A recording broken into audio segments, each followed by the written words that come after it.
Good morning, everyone.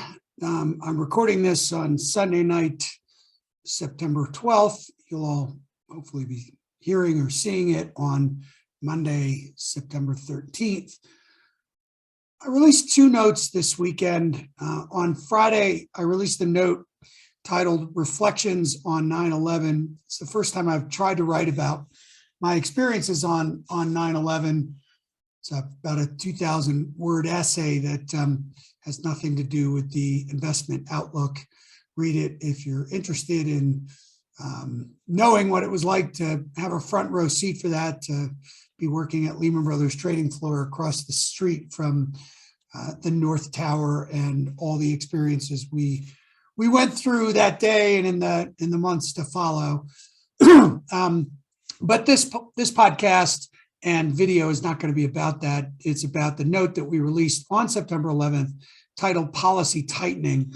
There's four sections to the note. The first one was on productivity and how the pandemic was a positive productivity shock and a reflationary shock, and what that means for the long-term outlook for equities. It was prompted by a couple of television appearances we had last week, one on Bloomberg and one on Fox Business with Maria Bartiromo, that people asked us questions about the longer term outlook, and we wanted to clarify how we've been bullish from the lows, why we're bullish for the cycle, but still tactically bearish.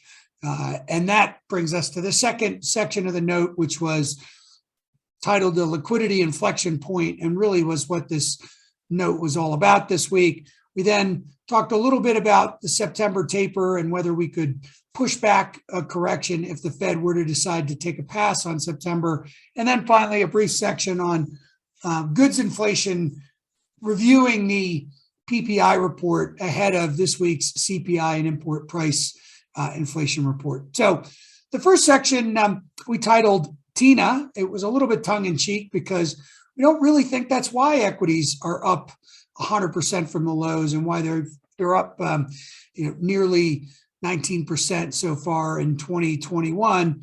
In fact, because we do think that this was a positive productivity shock, the pandemic was, and even the Delta variant, this next wave, is really getting people to think about even further about working from home and digitization, delivering of consumer services and goods, using digitization, automation, substituting capital for labor, all those sorts of things that were already in place before the pandemic, but then the pandemic accelerated.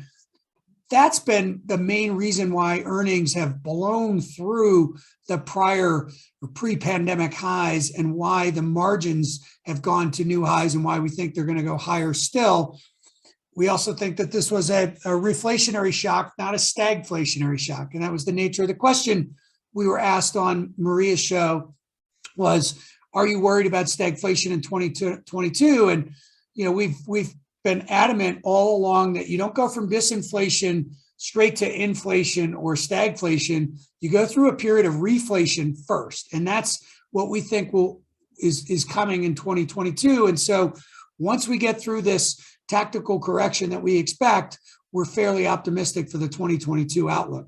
So moving on to that liquidity inflection point that we referenced, prior to even a couple of months ago, the amount of money in the Fed's reverse repo program, the RRP program, was effectively zero.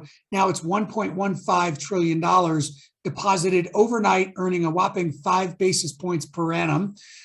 Bank cash assets were $1.1 trillion before the pandemic began. They're now $3 trillion. So this liquidity flood from $120 billion a month of Fed asset purchases, but also from the Treasury building up this big cash hoard. They had $400 billion on deposit at the Fed before the pandemic began. They drove that all the way up to $1.8 trillion. That's now fallen to $200 billion. It's not going much lower. And as a consequence, you can already see bank asset growth starting to shift. Purchases of treasuries are slowing. consumer loan demand, private sector lending is starting to accelerate. In some ways, for banks, it was TINATT, right? There is no alternative to treasuries, but that's changing as well. And we're starting to see higher real rates in the intermediate part of the treasury curve. We've seen inflation break-evens moving up. We think that rates are invariably or inevitably headed higher as a consequence of reaching this liquidity inflection point. We also found it quite ironic this week that the ECB took the first step towards policy normalization. Now they only cut their PEP program from 80 billion euros a month down to a range of 60 to 70, and their policy is far more aggressive in terms of the amount of assets they hold relative to GDP, negative rate policy, the effect on bank profitability, the temporary loan program, TLTRO program, subsidized bank lending program, all those things. The ECB is far more accommodative than the Fed is, but nonetheless, they still moved before the Fed did. And we found that in some ways kind of humorous. But again, we've reached this inflection point, and we think that rates will move higher, and there won't be this abundant liquidity causing all sorts of financial assets to rise the way they did. This brings us to the question of whether there's going to be a SEP taper or not. There were a couple of speeches last week, but only really two of note. New York Fed President Williams, who we view as the chief spokesman for the dovish wing of the Fed, we were surprised at how focused he was on labor supply and the supply constraints, and was, frankly said that demand for labor was fine. That we thought meant he might be persuadable to a September taper, and he may still very well be. But by the same token, he went on to be dismissive of any impact of mortgage-backed securities purchases on housing or any financial stability risk. That strikes us as really curious. All the players we know in the markets really believe that, they are turbocharging the housing market. They are risking financial stability, driving real rates to 10-year real rates to negative 120 basis points, impairs creative destruction, misallocates capital. And this is why we would much prefer that the president of the New York Fed, of all places, be someone with some capital markets experience who gets it.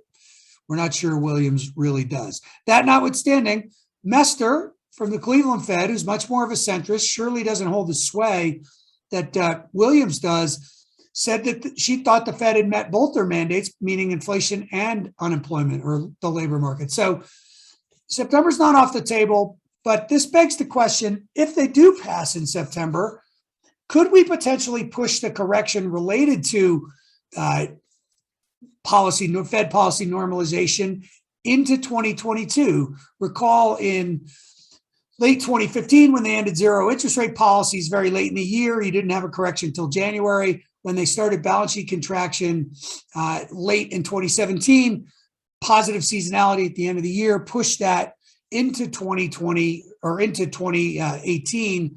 And so it's possible, but because of the liquidity dynamic we've already described and how we've hit that inflection point, and because we are going to get fiscal tightening. Now, we did get some good news on the fiscal front, maybe good news, over the course of the weekend, and they're reporting that House Democrats are proposing not a 28% corporate tax rate, but a 26.5%. Still, that'll make us far less competitive, so it's not good news, but it could be worse, I suppose. And they also proposed a 25% capital gains rate, which was much better than Biden's better than 40% rate. So that would be good news as well, or that would be good news. Still, we'll see how this unfolds. We do not believe that this next Build Back America plan, human infrastructure, whatever you want to call it, is a net plus for equity investors and for asset investors. All of the think tank budget analysis that's been done on it has determined there would be very little effect on productivity or GDP over time. There surely will be an effect on the corporate sector if they raise corporate taxes and make the international tax provisions more restrictive in order to pay for it. And that's where we're headed. So that's fiscal policy tightening. We've got this liquidity inflection point. So even if the Fed waits till the end of the year to taper, it still looks like a pretty difficult environment for equity investors in the coming month or two. And last week's performance was probably a bit of a sneak preview of what's likely to come, which, as we've been saying, we think is a 10 to 12% correction or so. So that's it on that. One final point on goods inflation. We did get PPI on Friday. The chart that we'll show in this video, it shows consumer durables, non-durables, and consumer goods overall. Prices are surging. This has been the source of disinflation for 3 decades. We were arguing even before the pandemic that it no longer made economic sense to manufacture in China and ship products all over the world. That giant supply of cheap labor is gone, and we're not going to get goods in disinflation the way we did in the 2000s for sure, even the 2010s. And inflation is headed higher in goods. Services have been running better than 3 for some time, and with the Fed's contribution to much stronger housing prices, we're headed probably to 4 for some period of time. So this is a reflationary environment. Policy is reflationary. We hit a major inflection point in demographics, in terms of global demographics, and even in terms of domestic demographics. We're headed towards a reflationary environment. So thinking that this is just going to go back to the way it was the last couple of decades is fanciful in our view. So that's it for me this week. Everyone, I hope you all did reflect on the 3,000 poor souls we lost 20 years ago yesterday. It was a very difficult time in our life, but far more difficult for people worse impacted by it. In some ways, and if you read our reflections on 9/11, you'll see that I had a lot of series of near misses more than anything else, but still it's an incredibly traumatic event, and one that, as I said, I had a front row seat for. So if you want to read my note, I hope you find it interesting and helpful, and I wish everyone has a good week. Be careful out there. I do think the correction is likely gotten going. Barry Knapp, Ironsides Macro. If you're not a subscriber to our paid research, I'd love you to consider becoming one. If you pay for research with trading commissions, get in touch with me about establishing a relationship with macro risk advisors. If you're looking for something a little different, you want to onboard me to your research voting platform, that'd be great too. Have a good week, everyone. Barry Knapp from Ironsides. Thank you.